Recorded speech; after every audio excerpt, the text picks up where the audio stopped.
Attention, please.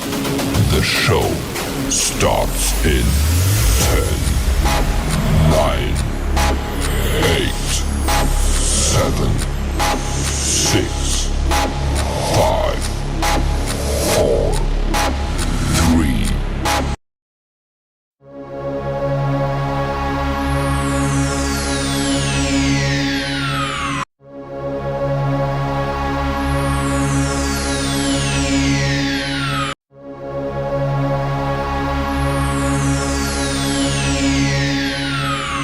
Ladies and gentlemen, may I have your attention, please?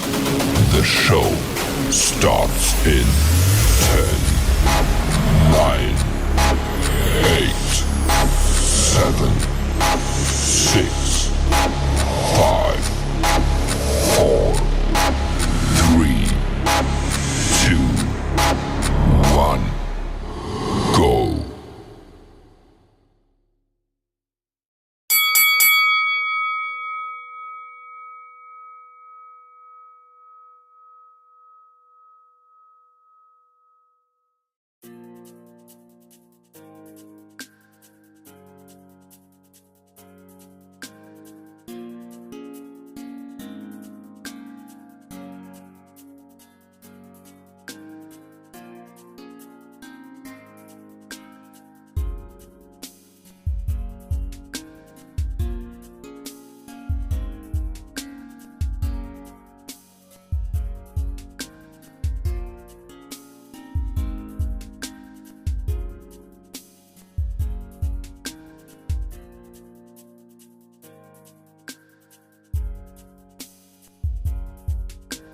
Reflect on their personal commitments on page 18 is where we are going to begin tonight. And it's of the companion workbook, Promises to Feel, Pause, and Heal Without Shame. So that's going to be our goal tonight. We also have with our panel, we have our special guest, Dr. Carolyn Stevens. She shares her clinical insight into why so many of us struggle with permitting ourselves to feel and what happens when we finally do. She also offers a robust practical tool. Now, you know you got to get that toolkit to help you begin honoring your emotional commitments in everyday life. So let's take a moment to reflect on the commitment that I hope we all made. I know I did on page 18 of the workbook. So I'm going to tell you about me, just so some of you can catch up and some of our listeners can get a little idea of what we're talking about. So for me, I committed to, which was kind of hard, stop silencing my pain to keep the peace. I've been learning to give myself grace and to pour into myself, especially during the hard times. I often move through pain quickly or overcome it in other ways, but I do cover it up with productivity. I keep myself very busy. But this time, I permitted myself to slow down just a little bit, to acknowledge my emotions, which I needed this week. Somebody asked me early how was my week, so I definitely needed to acknowledge my emotions and make space to truly heal fully. So, to us, what was the commitment you made to yourself? Anyone can chime in. I am dying to hear. What was a commitment that you made to yourself? Doesn't have to be something big. To be more intentional. I can go. Hey, everybody. So, Thanks for VG, having you us saying again. Black. Uh, thank you all. Thank you so much for being here. I appreciate it. We are here with the intentional leader, Coach Rachel. We have author Shayna Jenkins, BG Howard, of course, the beautiful Dr. Carolyn Stevens. So we may have some others that may pop in. There's a lot of technical difficulty with where people are. We're all in different states, and the weather is it's horrible. But we will accept our panel anytime they're ready to come in. So the question was, what was the commitment you made to yourself? And BG, I think you had the floor.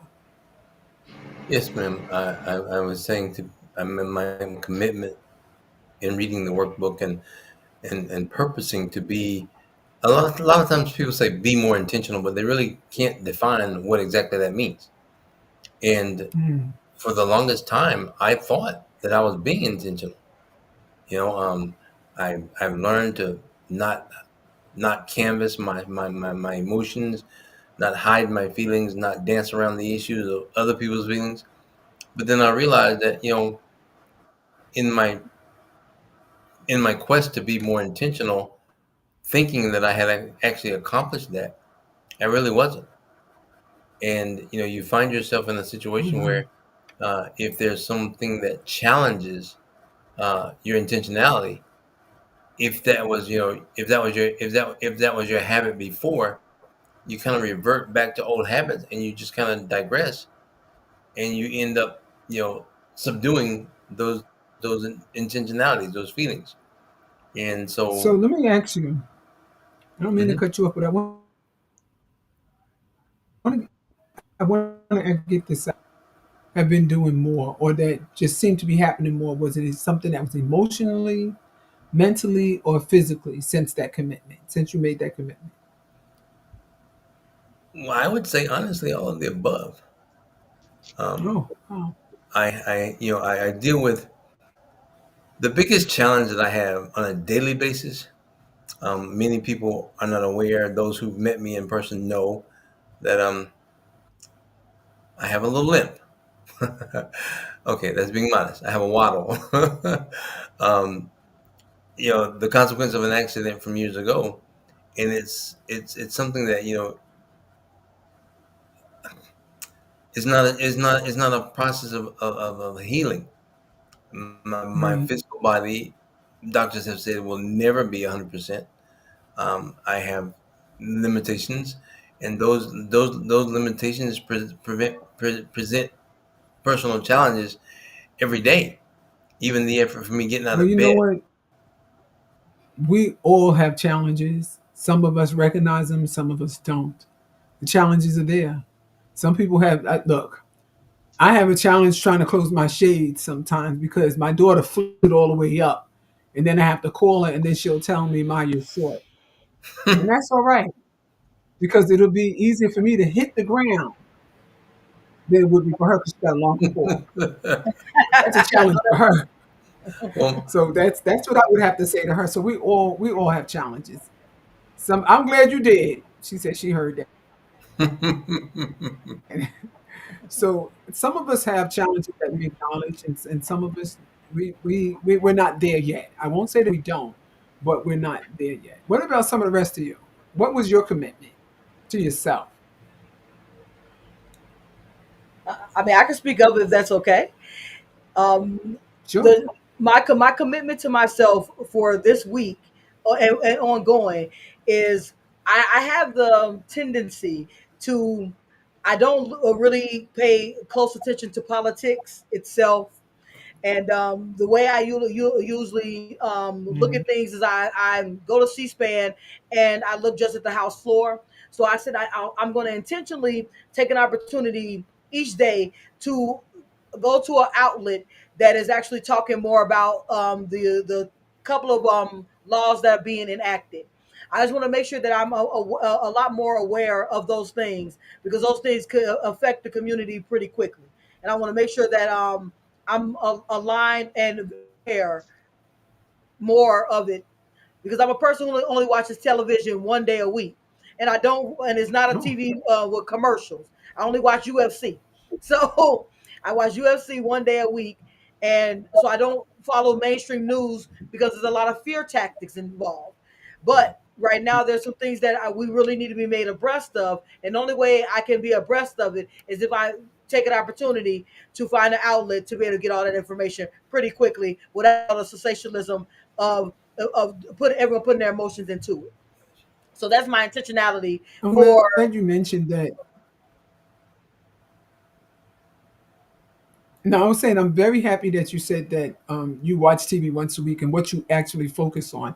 And because you have that one stream that you focus on, what would you say that you notice more in you watching, especially that floor when it became the politics? Did you have, was it more emotionally, mentally, physically? It was definitely more. mentally. I don't usually have handle situations more emotional. I'm more of analytics. I analyze the situation, determine what's the best course of action. So it's usually limited emotions to things I'm normally doing, and especially I don't make any spur of the moment decisions. So at this point, I'm watching the situations unfold, but also making sure I strategically set a plan in action if they unfold one way or another. Chess, not checkers.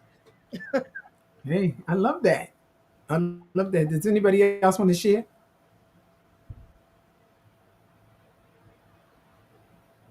All right, we also have with us Tony, Mr. Tony Bunyan. He has joined us, and we have put the question on the floor, Mr. Bunyan. Was what was the commitment that you made to yourself? And that was from the assignment from last week.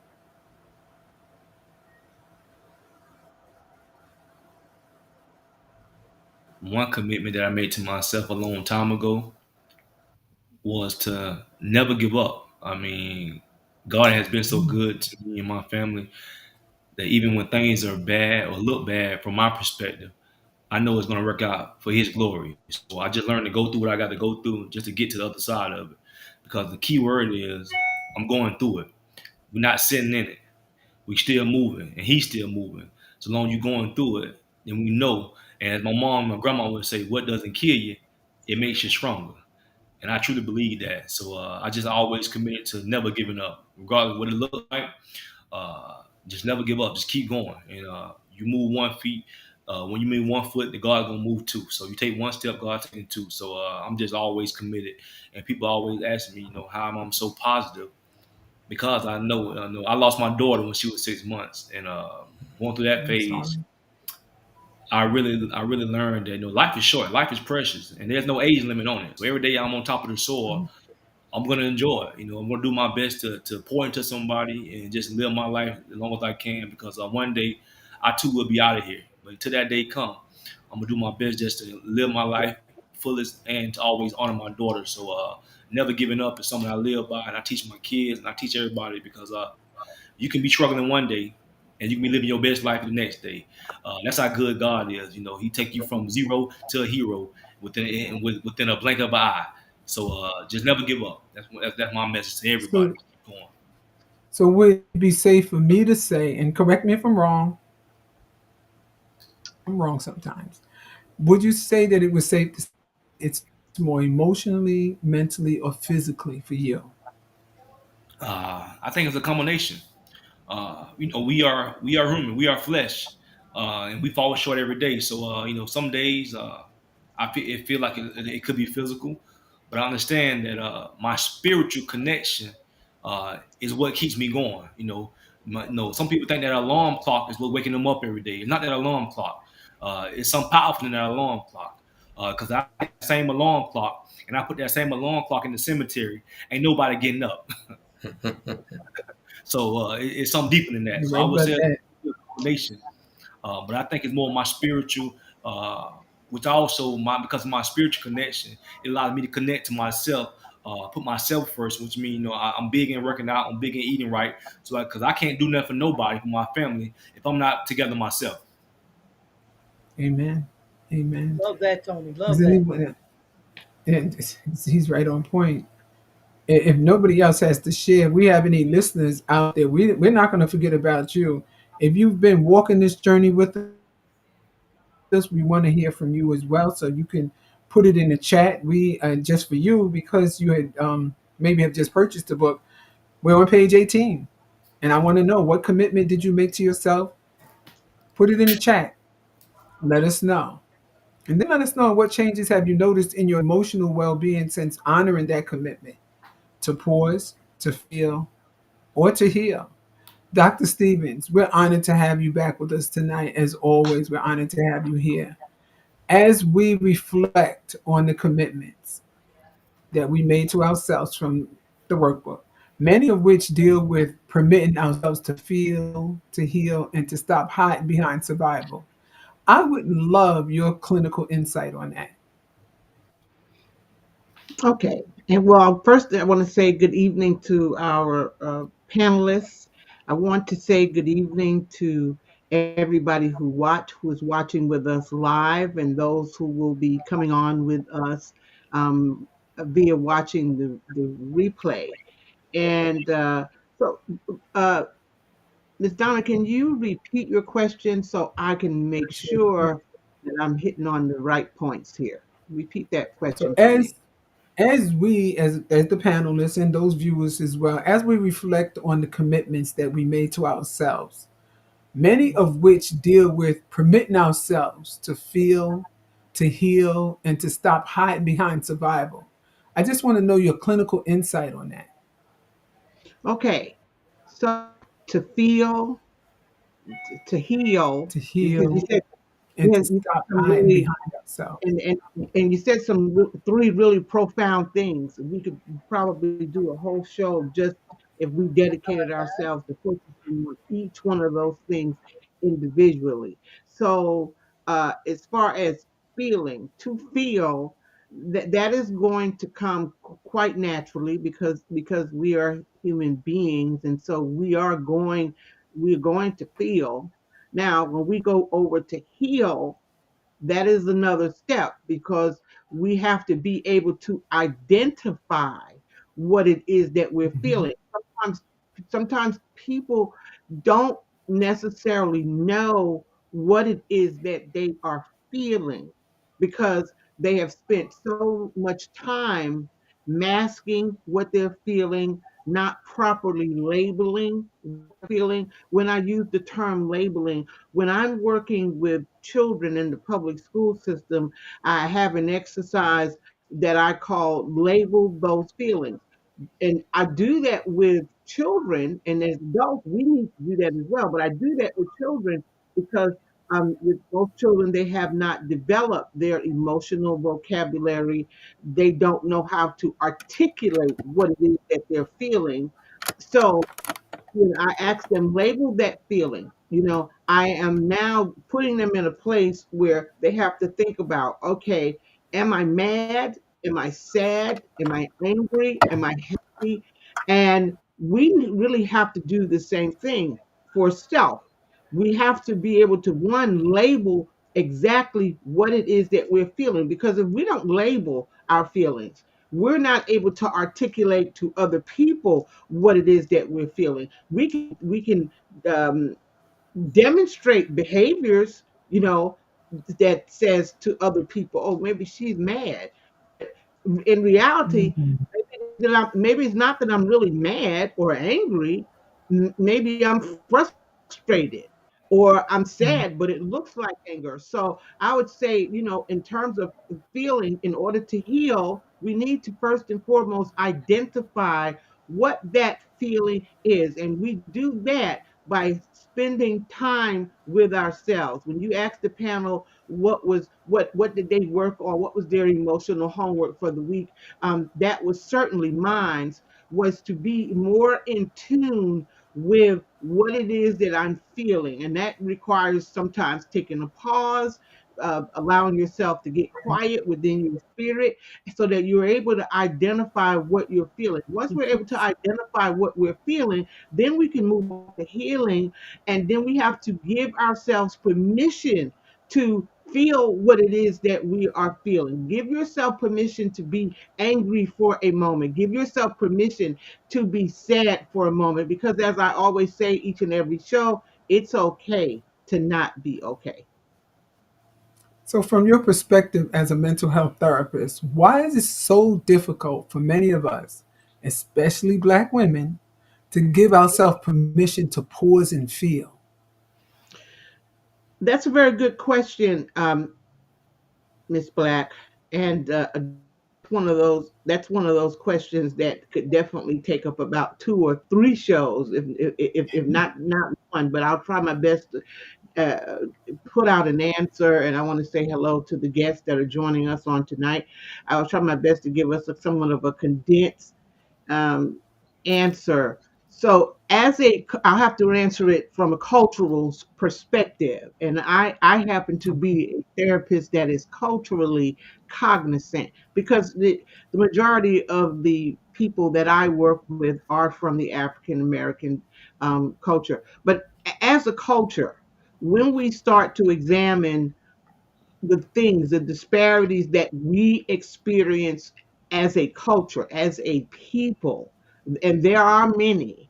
I oftentimes, when I'm asked to grace a platform and I talk about Black people in antiquity and our experience and what has happened to us, I like to talk about that subject because it explains where we are in the present. But due to some of the psychological disparities that we faced and are still facing, because there are many of those things that we had not properly identified and properly taken the time to heal from those things. Those disparities are things that constantly can cause us to suppress what it is that we are feeling. Let me try to make this a little bit more practical. As human beings, we want to be, quote, good people. We want to be good people, especially if you're in the faith-based community. We want to be good people. We don't want to talk about bad things, all of that. Okay, so we tend to not discuss or talk about traumatic things, and we use other kinds of language in order to cover those things up, and Yeah, it's like a defense mechanism. we do ourselves a disservice when we do that. And so one of the disservices that we do to ourselves is that when we suppress ourselves because we have been oppressed and suppressed, when we suppress ourselves, it causes us not to be able to deal with the reality of the problem or the situation. So I would say in a short answer, greatly due to many of the social disparities that as a culture that we faced in antiquity and many of the social disparities that we face now, those are things that add to reasons why we are oftentimes very, very suppressed people and don't give ourselves permission to have a voice and to talk about what it is that is going on with us, what has gone on with us, what is bothering us, what has bothered us, that we see in our family, because certainly we see whole generations of families who have made it a habit, which turned into a behavior of not talking about things. Where we, as a Black culture, we get the most famous saying. And if I started off, I guarantee that every person of color would be able to finish this sentence. What goes on in this house? And everybody would say, what would everybody say? Stays Stays in where? his house. We all grew up with that, and I understand why our moms and grandmothers said that, because they wanted to be able to ensure a certain amount of privacy when it came to family. But that saying alone, rehearsed over many, many generations, has caused our culture and community a whole lot of damage, because there were traumatic things that took place in our houses that we did not talk about and we are still not talking about. But thank God for this platform, because now we have an opportunity to be able to talk about those things. So we talked about the woman. What about the Black male, who sometimes it appears as though he's self-taught to suppress his emotions? Well, I want to say this because I like to hear from our kings when it comes to that, because I wrote a book called I Am a Black Man. I wrote that book, which was one of my best selling books. I wrote that book because as a Black woman, so first I wrote I Am a Black Woman, and in the middle of publishing that book, Um, a lot of those women, when they talked about their disparities, there was always a central character in their story or their narrative, which was the man. And I thought, as a Black woman, I would like to hear from the Black man about their experiences. But this is what I said to the 8 co authors who were all men ranging in ages. I said to them when they came on the project, I would like to hear from you as a Black man. I'd like to hear your experiences, your feelings, and this is a no judgment zone. I'd like to hear the Exactly. good, the bad, the ugly, the indifferent. And so to respond to what you're saying, and I'd certainly like to hear from our kings, I think that for Black men first and foremost, let's put this out here, they have a lot to say. Black men have a whole lot to say. They have a lot to say, like women have a lot to say. Unfortunately, sometimes, and I'll say it more times than others, we as a society, we as women, do not create environments that are conducive for them to feel free to express how they feel without having the fear of judgment. And so sometimes they just don't say anything. And how that looks in our community and how that looks in our household is that grandpa or great grandpa, he was in the home, but he was emotionally unavailable. Right. Dad in the home, but he was a quiet figure. He was emotionally unavailable. We saw Dad there, but we never heard from Dad. Dad didn't really engage, but unfortunately, because Dad or Granddad or Great Grandpa felt suppressed, there were consequences of him being suppressed because he exhibited unhealthy behaviors in private in private, because he was often suppressed by society, suppressed in his home, suppressed in his community. So that's my Dr. spirit, Stephen, my take on that, and I certainly would love to hear from our kings who are here I represented. definitely hear from them. We have some people that are chiming in as well. We have Trevita who said that she definitely heard that growing up. And then we have Kiana who says that they fear of being judged and male bashing. So that's some of this. And I do hello to everyone here, Trevita, Dee Dee, and Kiana. Thank you so much for joining us. But yes, let's hear from the men. Do you feel as though that you suppress your emotions, that you're taught to suppress your emotions?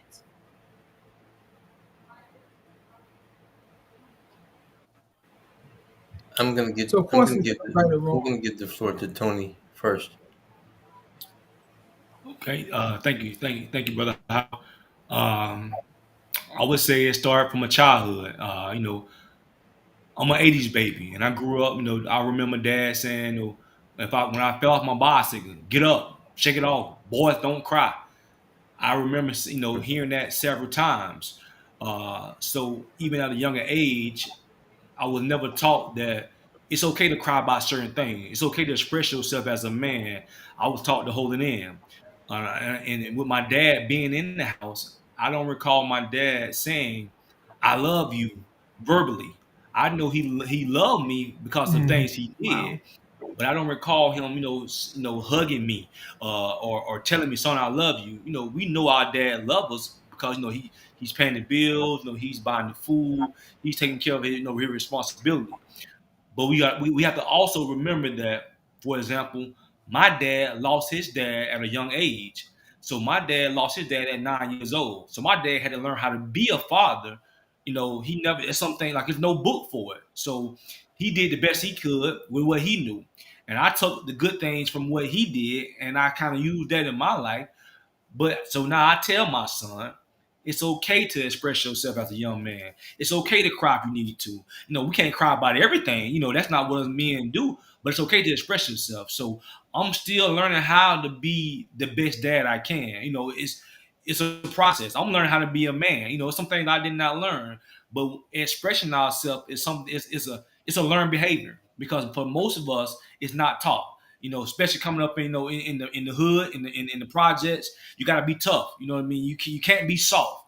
And for some reason, in the Black community, expressing yourself as a man is looked at as being a soft version. And nowadays you have to be real cognizant of being emotional because of the world is trying to take our masculinity away.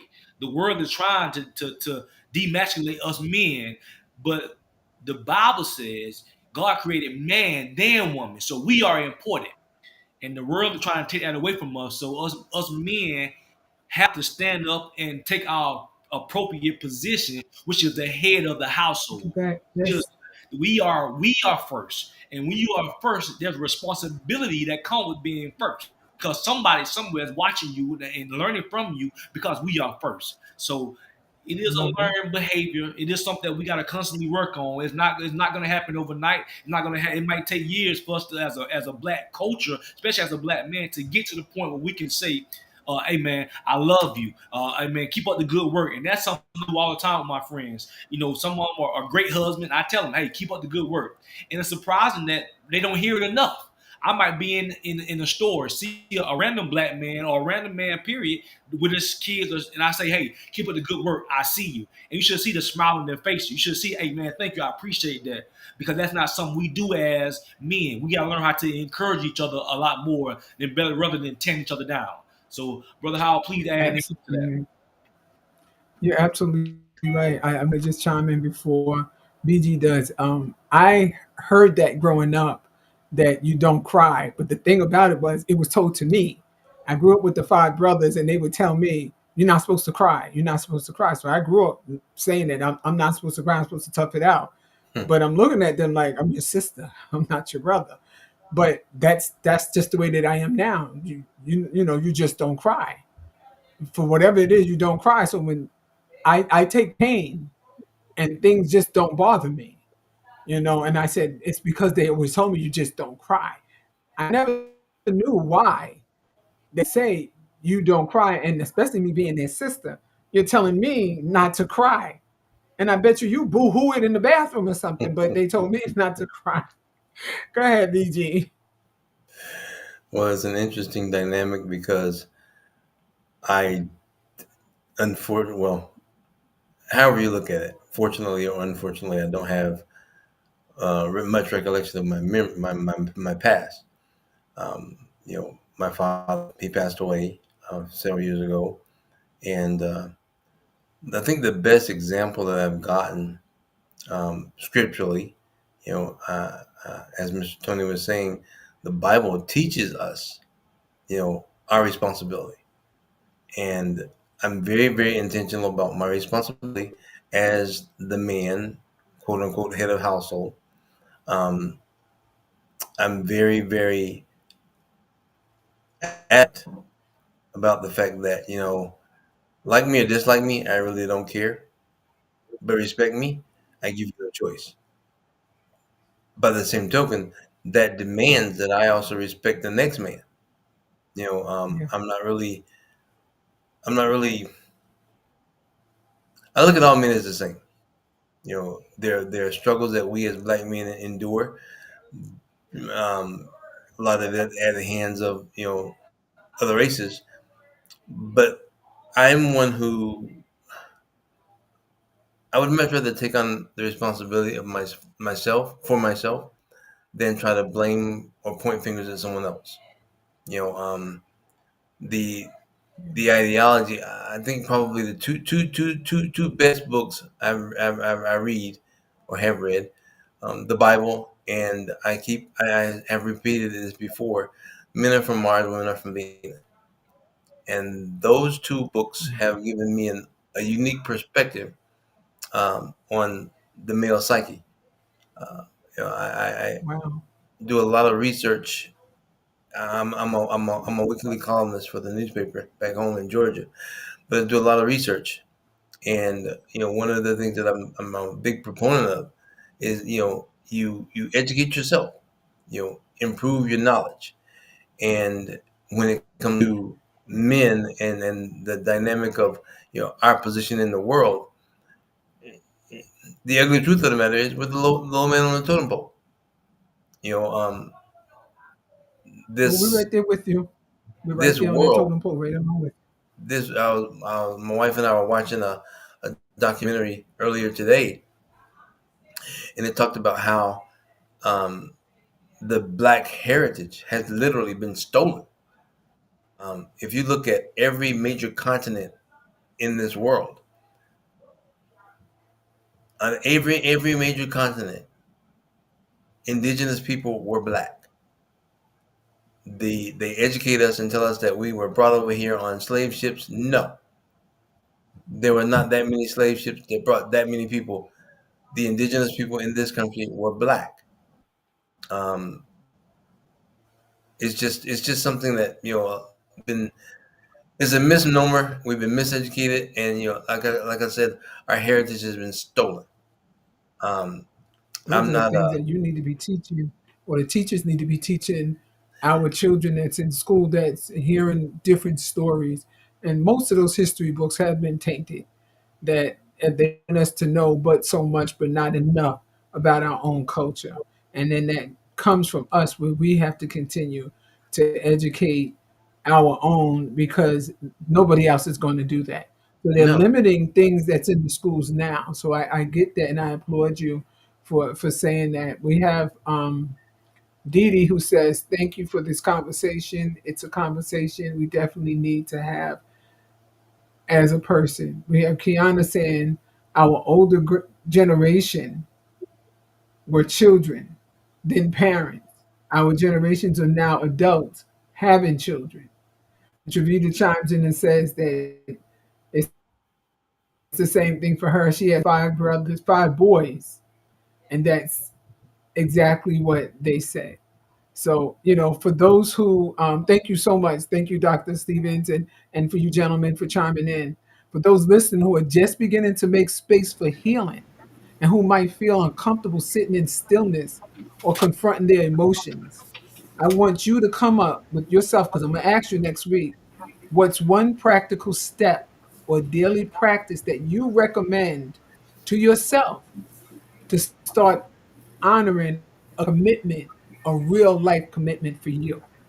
Because today's focus, we're challenging ourselves to create an acronym using our own words or quotes, something that gives new meaning to a term that reflects being broken or wounded.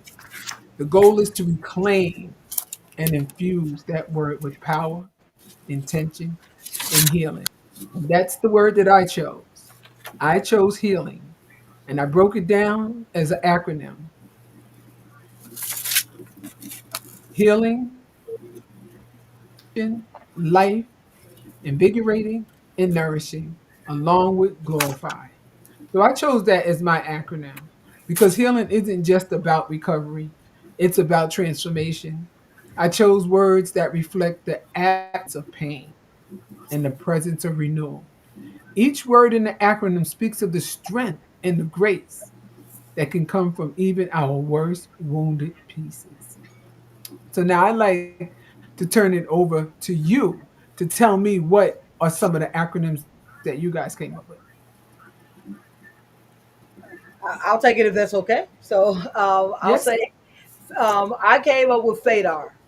And this is something that I also included in my course, that when things are, because what we, a lot of times when we are dealing with pain and dealing with things that are going on in our lives, we we constantly are reliving them on an everyday basis. And Mhm. when you relive them, they're new. They're not as if they've happened, is that they're continually happening. So what this is something that I used when I first was making the decision that I was going to forgive situations in my life and allow myself to continually move forward. And what I use is FADA. When something comes up and I become aware of it, focus that it happened, acknowledge that it has happened, debunk that it has any relevance on my current situation, elevate above it, and reclaim myself in those moments. So that is what I call FADAR. And that allows me to, as those things were coming to me, acknowledge that they happened. I don't want to tell myself something didn't happen. We want to always grow from situations, good, bad, or indifferent. So I utilize that as a way to acknowledge that yes, something in my past has hurt me, but it does not, it will not continually hurt. It has no relevance on my current life or my future self. My self worth is not tied into whatever took place. So I utilize that acronym to come back and reclaim my power in every situation, and that allows me to elevate above it and say to myself, "It happened. I survived it. Now let's thrive." And that's what I put in my forest and fire exactly because that everything everyone goes through something in their life, and being able to go through it, get past it, tell that story without reliving it. Because when I tell the stories in my book, I didn't relive those moments. I was so far away from that person. I've grown so much in the 25 years or 30 years from the activities that happened in that book. And I was more proud of myself that I didn't digress on writing it. I was still empowered. So coming up acronym and understanding your acronym as far as who you are. Is there anybody else that want to share what their acronym is? The one that the hurt, HURT, harboring harboring unresolved or unaddressed relationship traumas. Okay. And obviously, to hold on to something like that, it can stagnate any phase of growth in your life. So, like anything else, as Dr. Callan was saying earlier, if you don't address it, you don't deal with it, then you can't get over it. And in order to address the concerns, those hurts, you have to address those, deal with those, and overcome those to be able to even continue on in life.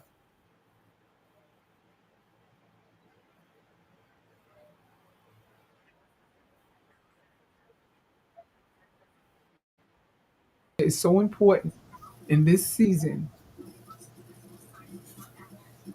and us as a black culture must now share with our sons that it is okay to feel, and with feeling comes healing. If we don't start now sharing that with them, we will be responsible for the consequences they will face. Yes, yes.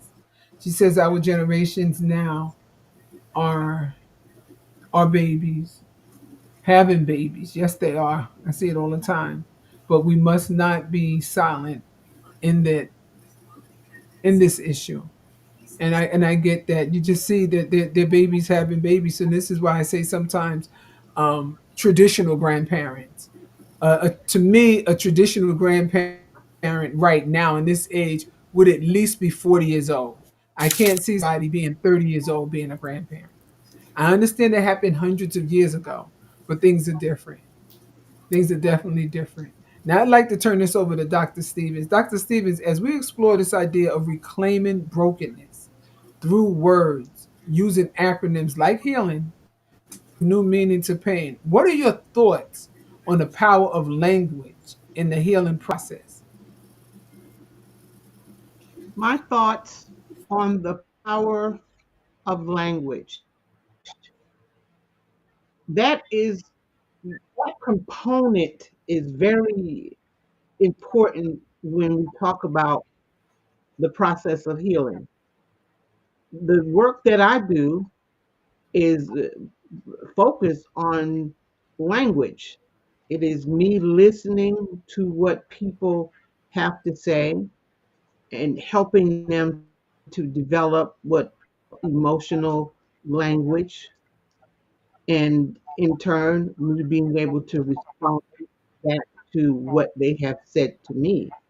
So the component of language is going to be most integral when it comes to healing. When you think about us as a diaspora, one of the first things that happened to us is that we our language was stolen. The ability for us to speak, first of all, in our native tongue, that was stolen when we migrated and came here to America. But those things were snatched. Um, when we talk about signs of trauma or things that contribute to people being suppressed, trauma is one of them. And one of those causes is when you put people in an unfamiliar environment, when you take them out of their natural habitat. That is that causes people to be suppressed. You can think in this way. If you go to a new place where you've never been, for just a moment or two, you're going to feel a bit apprehensive about speaking or communicating in that environment or in that building or that event. You may have to warm up to it before you start feeling free enough to be able to communicate. So if we take that same concept and we magnify that over a period of 450 years, for some people, I agree with my brother, BG, because all of us, that wasn't all of our experience as indigenous people. For a great majority of us, that we were snatched out of our natural habitat, and we were brought to an unfamiliar territory where we heard people talking in a language that we did not understand, and that hindered us from being able to communicate with them, and they certainly could not communicate, you know, positively anyway, with us. And so, language can be a barrier to healing when you don't understand what a person is saying emotionally. That is the reason why a part of our journey of healing is to be able to develop your emotional vocabulary. And I'd like for everybody to remember that on the panel and those that are viewing. What does your emotional vocabulary look like? If you say, oh, my children don't understand me, my husband doesn't understand me, my partner doesn't understand me, but could it be that they don't understand you not because they don't want to understand you, but it be that they don't understand your language, what you're speaking? So that's why it's important to be able to develop your emotional vocabulary, to be able to have conversations where you say, okay, when I say this is what I mean. When I said that, that is what I meant. Because when we don't do that, then there's a lot in communication that can become very muffled. Okay, so language is a very important key when it comes to healing. And I'll say this one is important, and I'll step back. Um, when our ancestors were on those slave ships, one of the things, and we've seen this in movies, but one of the things that they did was that many of them thought about, okay, there are other people here that understand my tongue, that understand my native language. So let me get together with those people who understand my language so that we can form a sense of community, even though we're in a traumatic situation. But the point here is that they knew that it was going to be detrimental to their survival on those ships, on for their survival for wherever it is that they were going. They knew it was very important that they form some level of a communication system. I say that to all of us listening here tonight, is that, for the most part, most of us that are here tonight, we speak the English language, but I'm not talking about the English language.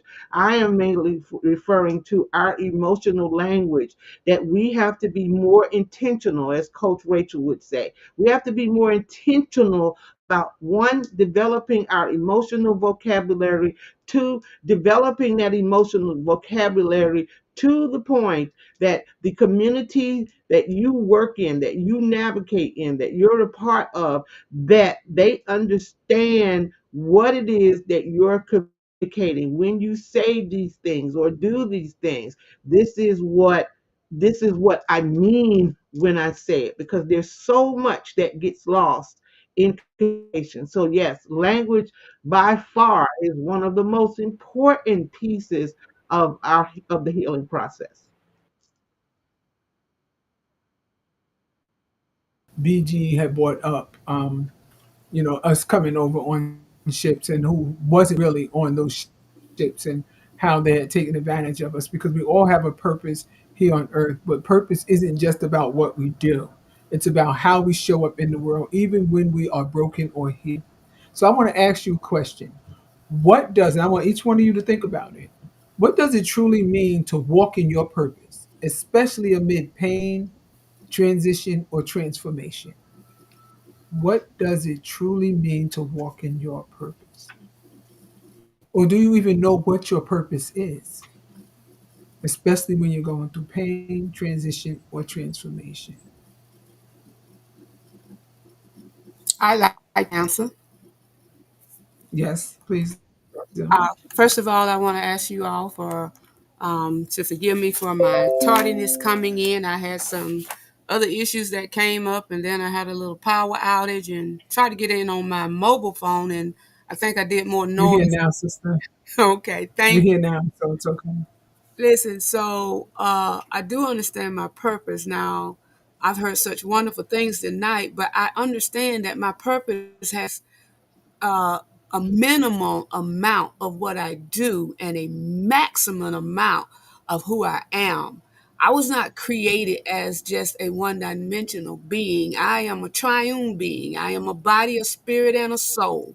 Yes, my emotions are in a part of this beautiful makeup called Bobby.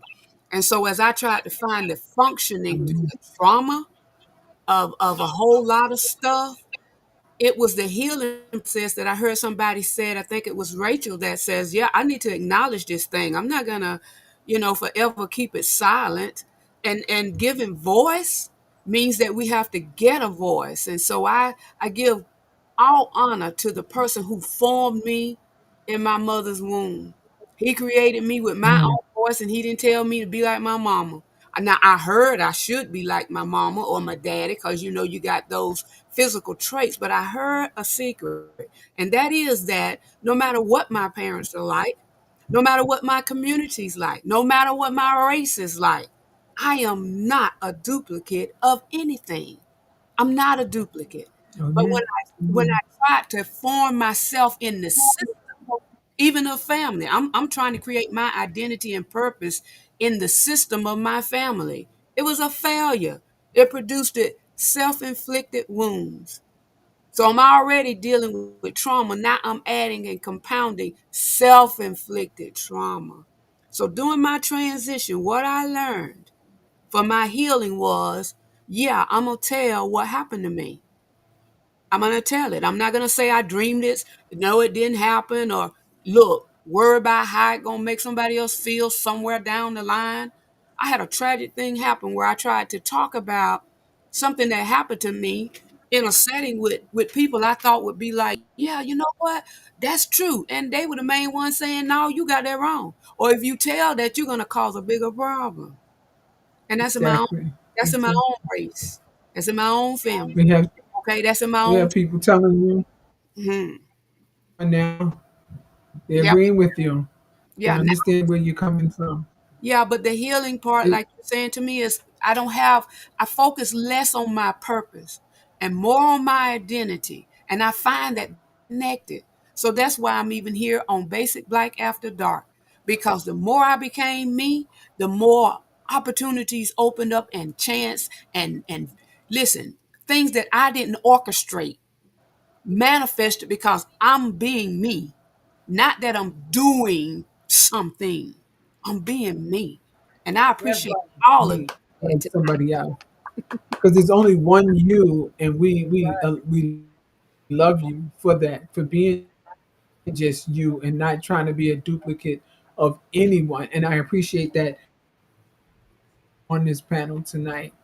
And if nobody else has anything to share, I have, before we wrap up this segment, I want to check in.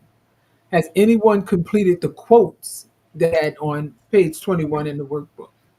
This section invites us to reflect on the words that speak life into our journey. And those quotes inspire, they uplift, or they ground us in truth. Some people may have gotten something outside of it, but if you completed it, what quote resonates with you the most? And where are you in your healing or growth process? So when you read those quotes, what quote resonated with you the most? And as you figure that out, where were you in your healing process?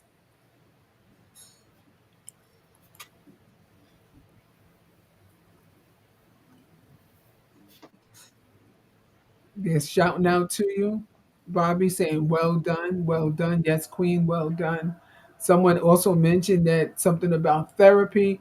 You can reach out to Dr. Carolyn Stevens if you or someone you know may need therapy. We'll make sure you get that information. So if I don't hear from anybody, that means you're going to have an extra assignment.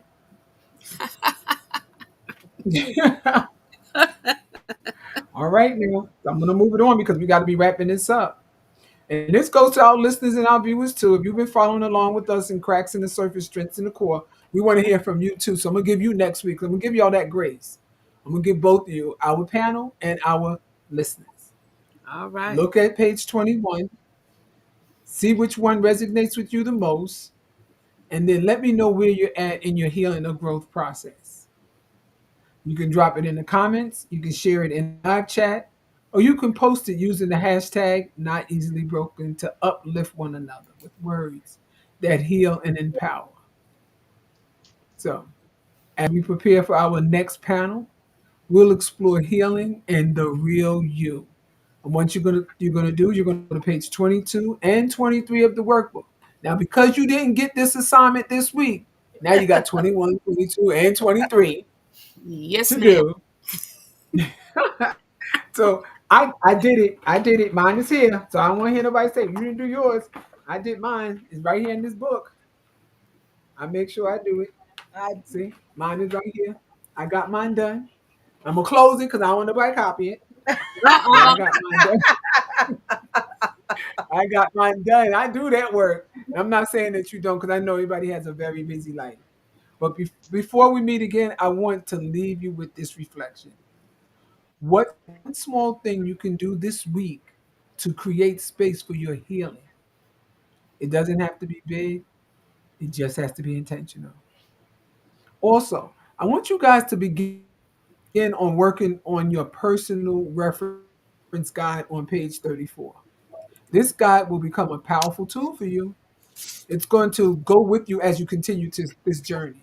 It's going to be something that you can return to when life gets loud and you need to reconnect your truth.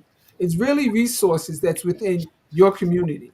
Some of them you may not even have known that's there. Some of them you may have thought wasn't for you. Oh, that's not me. That's for somebody else.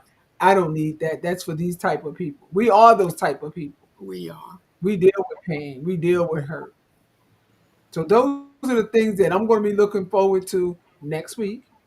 Well, no, I take that back. The next time we meet, and Exactly. that's going to be June the 6th, we will meet. I want to thank you, Dr. Carolyn Stevens, for sharing your wisdom, of course, always, your Mm, presence and truth in us tonight. Your voice continues to be a guiding light in this series, and I thank you so much. And I thank you to our amazing panelists who didn't do the work. Yep, I know who you are. And every listener and viewer who showed up for themselves by being here tonight. We'll see you next time on Friday, June 6th. I have two special guests.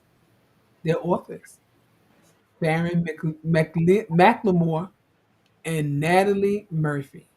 Now, don't forget to do your work, as we'll be back with our wonderful panel on June 20th as we explore cracks in the surface and strengths in the core not easily broken. Good night, everyone. Have a wonderful night. For those of you who are listening, get the book. If you want to read it, want to join us, get the book. We have a lot of fun with it. We do a lot of talk, but we get a lot out of it. And we share so much. Because what you may be holding in on the inside, somebody else might be dealing with it as well. So, once again, good night, everybody. Have a great weekend.